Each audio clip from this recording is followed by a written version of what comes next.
Gandang araw mga kabutsa. Magdibon tayo na ang ng baka. Liig. Ito, yan ang mga dinidibon namin. Ito kanina yung nadibon ko yung beef chops kanina yan. Mga sariwa yan mga kabutsa. Hindi kami sagad dito mag-bunles mga kabutsa. Isahan ko dito. Ganyan lang yan. Yan. Pag makita mo na yung ano niya, sungkit-sungkit na lang mga kabutsa. Yan. Meron talaga yung sinasagad talaga nila yung buto eh. Sa amin hindi masyado. Yan. Ganyan lang yan mga kabutsa.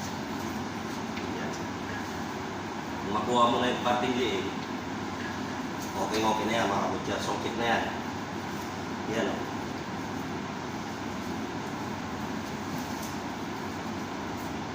Medyo nilalaman natin yung buto ng liig para yan, kita nyo malaman talaga.